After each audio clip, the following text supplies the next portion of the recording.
Hoje nós vamos debater um tema importante da atualidade para o setor de tecnologia, que é sustentabilidade financeira. Como garantir e conectar-se com os grandes. Por isso a gente vai receber aqui 3 especialistas, 2 deles já estão aqui com a gente, que vão falar sobre esse assunto nos próximos 40 minutos. Eu vou pedir para que eles se apresentem, para que a gente já possa começar esse debate. Aqui já do meu lado esquerdo está o Luiz Pereira. Luiz, boa tarde, seja bem-vindo. Boa tarde, Anderson, tudo bem? Bom, meu nome é Aloísio, eu sou engenheiro civil, trabalho desde 1997 na área de infraestrutura e, decorrente da minha experiência profissional, vim desenvolvendo alguns estudos e em 2006 iniciamos um projeto na área relacionado à infraestrutura subterrânea, que culminou em 2014 numa ida para mim para os Estados Unidos, que eu pude trabalhar um pouquinho mais na área de doutorado, e 2015 nós desenvolvemos esse projeto que em 2017, o ano passado, culminou junto com o projeto da FAPESC, o Sinapse da Inovação, na criação de uma empresa, de uma startup, justamente para desenvolver a tecnologia, disseminar essa tecnologia e poder colocar ela em implantação, que é o sistema Infravias. Bom, seja bem-vindo. Obrigado. Rodrigo Ventura também está aqui com a gente. Rodrigo, boa tarde, seja bem-vindo. Boa tarde, obrigado pelo convite. Bom, eu sou engenheiro de produção, de formação, mas trabalhei 10 anos com fundos de investimento em startups, empresas de tecnologia inovadoras. E no começo desse ano eu resolvi sair desse mundo dos fundos de investimento para ajudar os empreendedores e os profissionais da área financeira a se tornarem mais estratégicos nas suas empresas. Durante esse tempo, como analista de fundo, eu vi que o conhecimento em finanças ele era muito precário. A gente precisava de projeções financeiras, de demonstrações e tudo vinha de uma forma muito precária. Então eu resolvi criar essa empresa, que é a Escola do Financeiro, onde eu ajudo profissionais da área e empreendedores a se capacitarem e tornarem a área financeira mais estratégica. Então a gente tem cursos online, cursos presenciais, consultoria. Esse é o nosso propósito. Os dois passaram por esse processo de criação de estruturas, de toda essa base de startups. Qual que é a principal dificuldade de vocês, que vocês encontraram para sair da ideia e torná-la, além de fazê-la existir, torná-la atraente, ou enfim, torná-la também uma ideia que pudesse ser levada para frente? Eu vejo assim que são 3 pontos básicos para todo o início. Você ter um problema, você ter um produto que cria solução para esse problema e depois o modelo de negócio. Então, vou pegar no meu caso, eu demorei 10 anos para desenvolver a parte técnica, que foi entender o problema e desenvolver uma solução para esse problema, e depois foram 2 anos árduos para geralmente entender o modelo de negócio. Então isso é importante, ele garante a sobrevivência da vida das empresas, e se isso não estiver bem claro, essa regrinha para você, porque muitas empresas elas entram, começam, desenvolvem um produto fantástico, só que elas não têm como elas se inserirem no mercado, como elas serem remuneradas por isso. Então a modelagem do negócio ela é muito séria, parte por um profissional da área que pode auxiliar. Então, por exemplo, nós tivemos um apoio bem grande da própria FAPESC, através do Sinapse da Inovação também, e diversos profissionais e empresas hoje atuam no mercado para tirar essa ideia, essa boa ideia, e transformar realmente num negócio rentável que possa trazer longevidade para essa empresa e para essa startup. Perfeito, eu concordo. Eu acho que sempre eu vejo esse par, Às vezes tem um problema muito grande e alguém vai atrás de uma solução, ou tem uma tecnologia muito legal e vai atrás de um problema para resolver, E eu frisaria realmente essa parte da demanda, que sem demanda não existe negócio, mas o cuidado especial com isso é a dor que você resolve, o problema que você está resolvendo. Ele está em que posição na hierarquia de prioridades do teu cliente, Então, o ideal é você, como você perguntou, como torná-la atraente? Sendo uma top 3, Você tem que estar resolvendo um problema que está no dia a dia do teu cliente, Não adianta resolver um problema que é prioridade 20 para ele. Dificilmente eu acho que o teu negócio vai escalar, vai crescer, você vai conseguir desenvolver um negócio atraente com uma coisa que não dói em ninguém. Então, eu acho que eu reforço aí a questão da demanda e a dor tem que doer, Exatamente. E eu acho que isso parte, a gente deu para sentir dos dois, assim, que isso deve ter sido o início de vocês, botar no papel, escrever e ver para quem eu quero atender e como eu vou atender. E isso começa no embrião, né? Não é tão fácil de já se ter uma ideia e já saber onde chegar, ou vocês já sabiam onde vocês queriam chegar, ou mudou isso no meio do caminho. Eu digo, vocês já tinham o objetivo de estar onde vocês estão hoje, ou vocês mudaram as suas ideias no meio do caminho na criação? Não, uma coisa importante, como foi bem colocado, é a questão da escala dessa situação. Então, vou pegar especificamente o meu caso. Nós iniciamos com infraestrutura e depois ele se expandiu a nível de mobilidade, a nível de sustentabilidade, a nível de energia, justamente na questão de que são problemas hoje muito sérios da sociedade, principalmente a questão do lixo, a questão do resíduo, a questão da energia. E é importante frisar que isso vai por um caminho que você vai depender também do mercado e do momento daquele mercado. Então, assim, questões de tecnologia que hoje são muito voláteis, elas têm que ser ajustadas a todo momento. Então, aquela velha história do ciclo PDCA que você vai fazendo e vai ajustando, isso tem que ser ao longo de toda a história da empresa. Então, isso é importante, estar com sintonia com o mercado e saber aonde está doendo. Sempre, olha, doeu aqui, mudou, então você vai seguindo esse rumo. E nem sempre, na verdade, você sabe o que é. Você tem mais ou menos uma ideia, desenvolve aquilo, mas o mercado é que vai também te dar um feedback. E isso vai sendo ajustado conforme você vai caminhando. Isso é bastante importante, ter essa sensibilidade. Então, ouvir o cliente, saber aonde está doendo essa questão. Muda bastante, eu imagino. Deve mudar muito no meio do caminho. Pela minha experiência, a maioria das empresas de muito sucesso nunca mantiveram o mesmo modelo de negócio que elas tinham no início, né? Todas elas tiveram a humildade de ouvir o cliente e entender o que doía mais, né? Então, às vezes você vai para o mercado com uma solução achando que vai resolver um problema, só que daí o cliente te avisa, cara, na verdade não é bem isso que eu quero resolver o problema de uma outra forma. Ou você vem com uma solução cheia de propriedades, né? E ele fala, não, tira tudo isso, eu só quero esse pedaço aqui. E aí você entra no outro patamar. Ao contrário disso, as que não têm a humildade de ouvir o cliente, acabam batendo a cabeça no mesmo modelo de negócio e morrem na praia. Está com a gente agora aqui já o Tomás Ferrari, que chegou há pouco. Tomás, seja bem-vindo. E eu queria já se apresentasse para quem está nos assistindo, fica à vontade, a gente está aqui já debatendo sobre tecnologia, já estamos bem avançados na discussão, mas eu tenho certeza que pode contribuir também. Boa tarde. Legal, muito boa tarde, muito obrigado pelo convite, boa tarde para todos vocês também, boa tarde para todo mundo que está nos assistindo também. Bom, então só para me apresentar, eu sou o Tomás Ferrari, eu sou um dos sócios fundadores e atual CEO da empresa Geek Hunter. A gente atua no mercado há quase 4 anos, voltado para inserção de tecnologia e inovação para recrutamento de profissionais na área de TI. Tá? Legal. Tomás, eu vou te fazer uma pergunta difícil já, ou não, vamos ver como é que tu vai sair nessa, porque vocês, quando começaram a criar a Geek Hunter, pensaram em desistir em algum momento? O que levou vocês em determinado momento, talvez, pensar nisso? Ou não? Sempre seguindo em frente? Olha, para ser bem sincero para você, nunca pensei em desistir, tá? Já pensei sim, várias vezes, mudar de perspectivas, mudar conceitos, mudar questão de produto, então um pouco do que o Ventura estava comentando, né? Às vezes a gente começa a colher feedbacks de clientes e a gente percebe que a gente tem que fazer mudanças nesse caminho. Então, sim, é verdade que várias vezes eu pensei em desistir de soluções que a gente tinha naquele momento, naquele conceito. Porém, por a gente, acho que assim, pela Geek Hunter ela ter nascido de fato voltada para um mercado que existe uma dor, não é algo que a gente está inventando e tentando descobrir se ela existe ou não. A gente já sabia que ela era existente, mas que na nossa visão existia a necessidade de um desenvolvimento de inovação nesse mercado. Então foi por isso que nós entramos e a gente entendeu que a gente poderia realmente contornar situações e chegar a soluções que a gente pudesse entregar valor para o mercado. O que é mais difícil para abrir uma startup hoje, para criar? O que é mais limitador, mais complicador?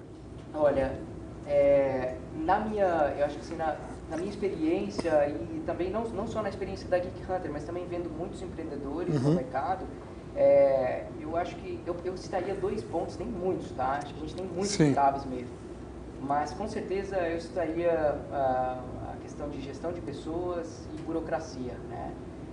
Gestão de pessoas, porque eu acho que assim, a gente a gente tem que sempre estar tratando com a evolução das pessoas num mercado extremamente competitivo, então a gente tem que investir muito no desenvolvimento delas. Então pensa, por exemplo, em lideranças que vão depois desenvolver os seus times. Se a gente não está desenvolvendo, a gente vai perder essa pessoa para o mercado, porque se ela é boa o suficiente, ela vai estar buscando por desafios, por ela mesma estar se desenvolvendo nesse mercado. Então, você tende a perder pessoas chaves nesse time que vão poder dar continuidade na escala do seu negócio.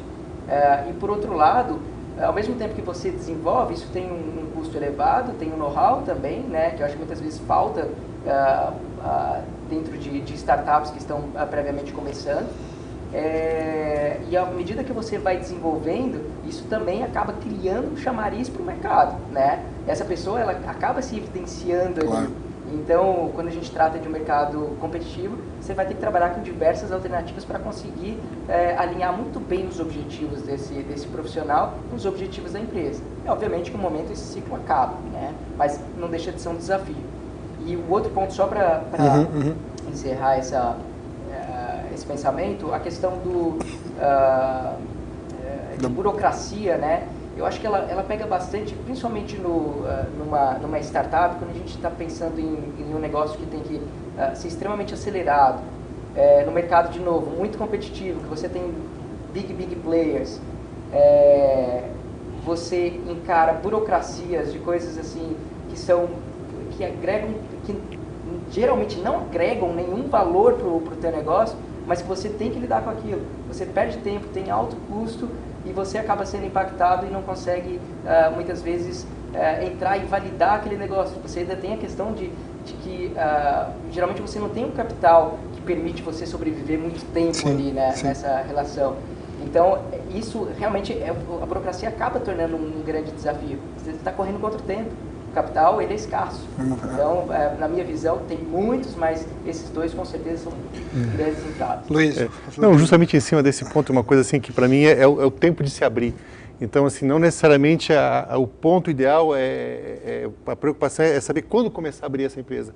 Porque, na verdade, o que acontece? Muitas das vezes uma startup ela começa ou de uma experiência profissional de uma pessoa de determinada empresa que ela já opera, ou de um estudo, no caso um mestrado, doutorado, alguma coisa que já está trabalhando, ela desenvolve algum produto, a gente tem N casos no estado de Santa Catarina, mas às vezes ele não está maduro o suficiente, a parte técnica, e você tem todas as questões de demanda de pessoal, demanda que você tem que trabalhar em paralelo, então, e você não tem uma estrutura nem recurso para isso, automaticamente você entra em conflito, porque você não tem a tua estrutura física para gerir e você não está com o teu produto pronto para o mercado. Então aí você entra em conflito, aí você fala, pô, o que eu faço? Eu trabalho como um office boy, um auxiliar de escritório para fazer as questões legais, ou eu desenvolvo meu produto? Então você começa, então assim, a questão da maturidade da ideia do projeto, daqueles dois primeiros pontos, da questão do problema e do produto tem que estar muito claro. E isso facilita bastante quando você entra, porque você já entra com algo mais sólido. Então, isso você ganha um passo a mais e as questões da burocracia, elas se tornam mais satélites, elas vão permeando essa questão. Então, a maturidade para saber o ponto exato de entrar, eu acho que é uma questão muito... vai depender de cada caso, né? Por causa da velocidade. Sim. Mas isso é um ponto bastante interessante. Só a ideia não funciona. Assim, não, poxa, eu vou fazer uma startup. Não, peraí, isso está consolidado, está sólido. Porque senão você vai perder muito tempo pensando em elaborar isso e você vai ser consumido por todo esse custo, essa máquina, e aí você não vai ter energia suficiente para tocar ela para frente. Isso é um ponto bastante relevante. Eu concordo com os meus colegas aqui, mas eu acho que tem um ponto que, para mim, é disparado o principal problema, a principal dificuldade, que é sócios, né? Eu já vi empresas sem nada, mas com um time de sócios muito forte, conseguir investimento, conseguir avançar, porque um time de sócios completo e entrosado, ele não tem preço. Na minha opinião, é a coisa mais difícil de se conseguir. Porque quando por exemplo, chega numa empresa, não está vendendo, não tem um sócio com a competência de venda. O produto está ruim, não tem um sócio com a competência de tecnologia. As finanças não estão legais, não tem um sócio com competência de administração. E quando você vê as três coisas juntas, e em sinergia, para mim é uma coisa muito poderosa, né? Pode até começar com um problema errado, mas eles vão ter o trabalho de equipe, né, o entrosamento para conseguir superar os desafios, né? Sim. Então, isso eu vejo recorrentemente. E assim, fora as competências, tem o acordo entre eles, né? Que geralmente o pessoal começa uma empresa e não faz acordo de sócios, né? Aí de repente um não quer mais, e aí? Aí vai brigar e perde amizade e tudo mais. Então, um time muito completo, muito entrosado, com um acordo muito bem montado, é imbatível, na minha opinião. Isso é mais difícil de fazer. Vocês falaram sobre capital humano, enfim, sobre pessoas de trabalho. Muita gente está nos assistindo que certamente tem interesse ou já trabalha numa empresa. Queria saber o que vocês, cada um de vocês tem um caminho diferente dentro da própria tecnologia, né? Tem engenharia civil, tem a questão financeira e tem a questão de TI. Mas certamente, além das particularidades de formação técnicas nesse caso, vocês também procuram alguma coisa no profissional que pode ser de todo mundo e que não precisa ter uma especialização especificamente. O que vocês procuram? O que vocês querem trabalhando na empresa de vocês que tem que ser bom para entrar em tecnologia? Uma pessoa que queira fazer a coisa. Então isso é indispensável, uma pessoa que busque aquela vaga. Nós tivemos recentemente agora uma estagiária fantástica toda com a gente de uma maneira, ela buscou, ela veio, ela bateu a porta, falou, olha, eu quero trabalhar com você por isso, por isso, por isso. E desenvolveu um trabalho fantástico com a gente. Então, assim, a motivação, o interesse de querer estar junto no projeto, isso faz toda a diferença, porque ela não vai atrás de uma remuneração, ela vai atrás de um sonho, ela vai atrás de um projeto, e ela vai querer crescer junto. Então, hoje ela entra numa situação um pouco mais simples, mas ela vai galgar e vai crescer. Então, isso para mim, o interesse, a motivação é algo que você dificilmente consiga polir. Diferente de uma capacitação, de um curso que você consegue capacitar essa pessoa ao longo do tempo, a experiência por si só. Então essa motivação é algo que para mim, e ela é difícil de conseguir também, porque você tem que ter pessoas específicas e aí entra a capacidade da pessoa também de vender o produto, não só para o público em geral, mas também para a equipe. Então essa questão de você conseguir vender para a sua equipe, eu acho que é um fato também bem interessante nesse ponto. Para vocês. Eu acho que o especialista que é o Tomás, né? Mas eu vou falar bem rápido. Eu acho que o Tomás deve concordar comigo, imagina. Mas que é a questão do alinhamento cultural, né? Você ter um alinhamento de valores, né? É super importante também para gerar essa sinergia, né? Então acho que todo mundo é capaz de tudo ou quase tudo, né? E a gente, para explorar essa capacidade, ela tem que estar inserida num ambiente que ela se sinta bem e identificar quais são os seus valores e selecionar a partir disso, para mim, é mais importante do que, por exemplo, a marca da universidade que ela vem. Hoje em dia ninguém olha mais isso, ninguém olha o nome da universidade, né? O pessoal olha mais a capacidade, a vontade, né? E o alinhamento ali de sinergia, porque se ela não sabe, a gente pode ensinar para essa pessoa. É mais então, fácil. eu penso que isso é bem forte. Eu, assim, sem sombra de dúvidas, concordo 100% com vocês traria isso com certeza como pontos super relevantes. E além disso, só como a título de curiosidade, né, o que a gente também acaba executando bastante para a contratação interna, principalmente pensando em tecnologia, tem muito essa questão cultural também, né? Então a gente está falando de uma cultura organizacional que tem uma necessidade de estar muito alinhada, não somente para você avaliar ali naquele momento de entrevistas, mas para você realmente manter um time que tem assim coisa muito importante, que cabe ao seu ponto também do interesse do candidato, é o quanto ele é apaixonado por aquilo, né? Então, a gente, falando especificamente sobre desenvolvedores, né? A gente tem algumas evidências que mostram esse tipo de paixão. Então, assim, algo que a gente vai a fundo para olhar, por exemplo, tem um repositório que se chama GitHub, onde os profissionais utilizam para subir seus códigos, projetos e tudo mais. E dentro do GitHub, ele pode selecionar diversos projetos, por exemplo, open source, que são projetos que ele não está ganhando nada por fazer aquilo, mas que ele está contribuindo para um projeto que pode ser em outro país, em outro, né, com outros propósitos completamente diferentes. Mas aquilo, quando você vai a fundo e observa os projetos que ele está inserido e o que ele está dedicando à comunidade, o que ele está desenvolvendo ali, muitas vezes traz indícios fortíssimos de quanto ele é apaixonado por tecnologia. Então, pensa que uma pessoa que ela trabalhou ali 8 horas durante o dia inteiro, programando, desenvolvendo, e ele chega em casa e ele ainda vai programar mais, mas ele vai programar por um propósito que está dentro da paixão dele para aquilo. Isso para mim é essencial e importantíssimo, porque se você quer passar de 3 meses com esse profissional, você vai ter que encontrar, e esse profissional vai ter que encontrar dentro da essência do que ele está desenvolvendo ali, muito mais do que o fato de ele estar desenvolvendo aquele produto. Ele tem que estar fazendo alguma coisa que ele está apaixonado. Qualquer um de nós, em qualquer outra área. Mas eu acho legal trazer esse ponto porque a gente traz umas evidências especificamente na área de TI. Né? Bem legal. E aí o tema da nossa conversa de hoje trata especificamente sobre sustentabilidade financeira. E aí tem 2 perguntinhas aqui. Como garantir essa sustentabilidade financeira nessas empresas de tecnologia e como se conectar com os grandes? O que vocês podem dizer? Sei que isso deve ser um complexo de entender e né? Você garantir, né? É só vendendo muito, né? Então, assim, você primeiro tem que cuidar de fazer o dinheiro entrar, né? Seja através de venda, seja através de investimento, né? Mas o investimento, antes do investimento vir, ele vai ter que querer ser convencido de que você consegue vender, né? Então, entra num looping, né? Eu acho que os cuidados que o empreendedor tem que tomar para, vamos lá, tentar garantir essa sustentabilidade financeira é cuidar das finanças como ele deveria cuidar, né? O que a gente não vê de uma forma muito recorrente. Geralmente o empreendedor ele tem a coragem, né? A característica mais forte, mais comum em todos os empreendedores é a coragem. Conhecer de finanças não é um pré-requisito.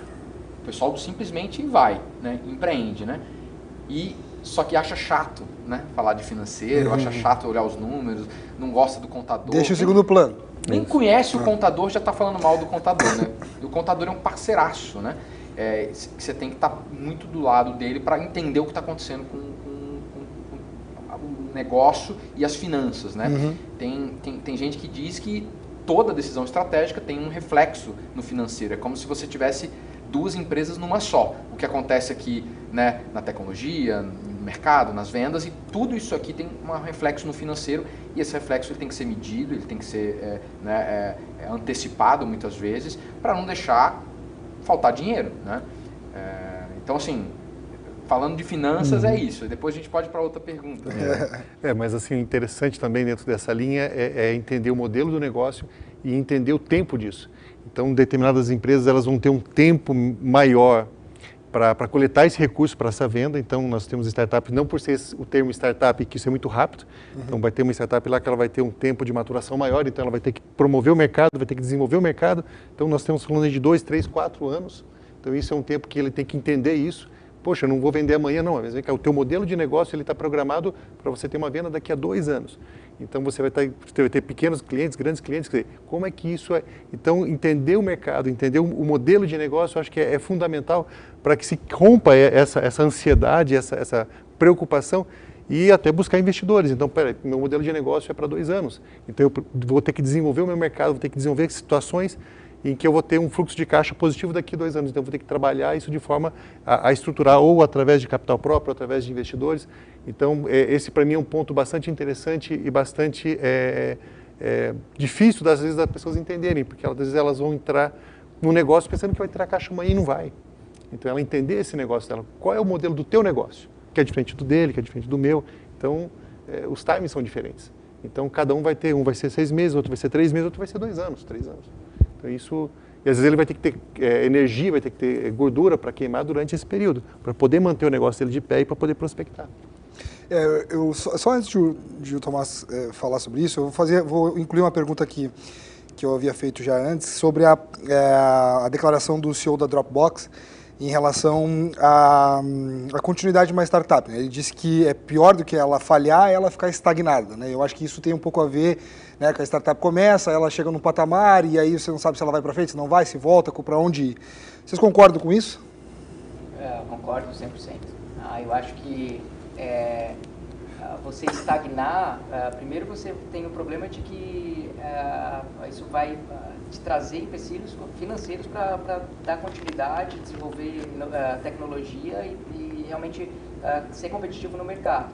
você chega um momento que você começa a perder pessoas também, porque as pessoas, geralmente, o perfil de pessoas entrando em startups que buscam um crescimento de alto potencial, elas são pessoas que também buscam, que são um perfil realmente de alto crescimento. Né? E se ela não enxerga isso, ela começa a perder a essência daquilo e, obviamente, no momento não vai dar continuidade naquele projeto. Agora, um ponto, acho que até interessante, entrando nesse mérito, inclusive acrescentando ao que vocês disseram, eu acho que é muito importante a gente ter o conhecimento do que são os nossos indicadores. Então, desde o início da empresa, a gente tem que saber ir construindo indicadores que mostram muito bem qual que é a saúde do negócio, né? Como é que você está indo, como é que você não está indo, até mesmo para você saber se você chegou em um momento que você está estagnado ou não. Porque não necessariamente o faturamento vai dizer que você está estagnado. Tem outros indicadores que podem dizer de forma muito mais assertiva qual que é o seu potencial realmente para continuar. Então, eu acho que cabe à saúde financeira você realmente estruturar muito bem uma visão estratégica baseada em indicadores. E acho que eu também concordo com o Tomás, e pegando o gancho da fala que você trouxe do CEO da Dropbox, a mudança constante é uma das principais virtudes de uma startup, de uma empresa inovadora, de alto crescimento, né, em outras palavras, mas também é a sua pior ameaça, né? Porque, principalmente na área financeira, né? Você tá falando, precisa entender do modelo de negócio, sem sombra de dúvida. Só que, como a mudança é constante, uma das coisas que pode mudar é o próprio modelo de negócio. Isso, que então, é mutável. A dinâmica financeira toda muda. Então, por exemplo, um caso de uma empresa que cobrava anuidade, né, do cliente. Aí chegou, não, vou cobrar mensalidade agora. O fluxo de caixa da empresa ficou uma bagunça, porque o que ela recebia tudo antecipado, ela começou a receber em 12 vezes. E aí eles não previram que ia faltar dinheiro e foi uma confusão, né? Então, assim, a principal ponto de atenção, ou seja, é a característica principal de uma empresa inovadora, é a mudança, é a inovação constante, só que é o principal ponto de atenção e principalmente para as finanças, porque você tem que ter a rapidez de mudar o teu planejamento. Então ele tem que ser um planejamento flexível, tem que ser um planejamento, né, robusto, que esteja lastreado em fatos e dados, né, para você conseguir, mudou o contexto, você mudar o planejamento. Um ponto interessante nesse aspecto é entender o que é uma startup, né? Esse atrás veio uma pergunta interessante, alguém falou assim, o que é isso? O que diferencia? E justamente a gente falou assim, olha, são duas empresas que às vezes têm o mesmo, as duas têm CNPJ, uma empresa que vende determinada mercadoria, e uma startup, as duas têm CNPJ, elas têm questões de mercado muito próximas, mas o que realmente diferencia uma startup é essa dinâmica de mercado, essa interessante ponto que você tocou, empresas que trabalham com software para engenharia, inicialmente elas tinham uma licença vitalícia, elas vendiam um determinado programa, aí elas justamente mudaram em função de toda essa dinâmica, não, você vai trabalhar por licença, você vai usar ele por 3 meses, eu te alugo por 3 meses, então isso criou toda uma dinâmica em função do próprio mercado. Então, entender também que uma startup ela tem essa diferença, apesar de ter CNPJ junto com uma outra empresa que vende determinado produto, ela tem características específicas. Então, entender o que é uma startup. Startup é justamente isso, é mudança, é velocidade, é justamente crescimento contínuo, é mudança contínua. Então, realmente, ela morre. Isso é fato, porque ela não se enquadra dentro de um conceito de uma startup mais. Ela volta para um conceito de uma empresa comum que justamente ela não vai ter essa velocidade, essa característica que é o DNA dela. O DNA da startup justamente é a mudança, é a velocidade do mundo que nós estamos inseridos hoje. E como você conectar com os grandes? Pela experiência que eu tive com empresas que fornecem para grandes empresas, eu acho que o primeiro ponto, você tem que ser profissional. Você não está mais vendendo para o seu amigo, para o seu vizinho, para a empresa, a outra microempresa ou a outra startup, né? Tem muita startup acostumada a vender para startup, né? Então, a primeira coisa, você tem que ser profissional, você tem que começar a agir de acordo. O seu e-mail não vai ser escrito da mesma forma, você não vai se vestir da mesma forma, você tem que ter um outro protocolo para tratar com as grandes. O segundo ponto é o ciclo da venda, né? Você tem que entender que o ciclo é longo e você tem que investir dinheiro para ir no grande, falar com ele, vender o teu projeto e diminuir a percepção de risco dele, porque o maior medo do grande é achar que você vai quebrar no dia seguinte, né? Não, por que eu vou comprar de você se você ano que vem pode não existir? Então, quanto mais elementos você conseguir entregar, né, e informar a grande empresa que o risco de você sair do mercado é baixo, melhor. Então, uma boa equipe, investidores qualificados, clientes usando o produto, clientes menores talvez, né? Um contrato bem amarrado, enfim, um time profissional. Eu acho que esses são alguns dos destaques que eu dou para isso aí. Eu complementaria, você falou um pouco de entender muito bem o ciclo de vendas, e eu acho que além disso, também é super bacana se a gente tem a oportunidade de conhecer também o ciclo de compras da empresa, né? Se a gente tem essa oportunidade de entender e retirar insights daquele ciclo de compras, vai te deixar passos à frente nas tomadas de estratégias para realmente vender aquilo. Os empreendedores, então poder relacionar, poder conversar, poder ter a condição de olhar no olho, poder ter apresentar o cartão, ele saber que você existe, e às vezes não é uma pessoa que está lá atrás de um computador, se passando por uma terceira pessoa, então isso dá credibilidade também. Então assim, existe um investimento inicial, ele é alto, ele demanda disso, mas assim, dentro do modelo que a gente tem trabalhado e tem experimentado, isso tem surtido um resultado muito grande, porque você cria relacionamento. A pessoa conhece o teu nome, conhece o sobrenome, ele sabe que você existe, não é um IP, às vezes uma máquina hoje sendo... Hoje existem máquinas que forjam determinadas situações. Nada melhor que a boa e velha relação pessoal. A relação pessoal assim, tem sido assim, algo fantástico para ter essas condições de ter esse primeiro contato. E depois, os outros papéis que são inerentes ao processo, eles entram em cena justamente para fazer os bons clientes, aquela credibilidade, isso entra em cena também. Inclusive, uma das perguntas que eu mais recebo é como falar com investidores.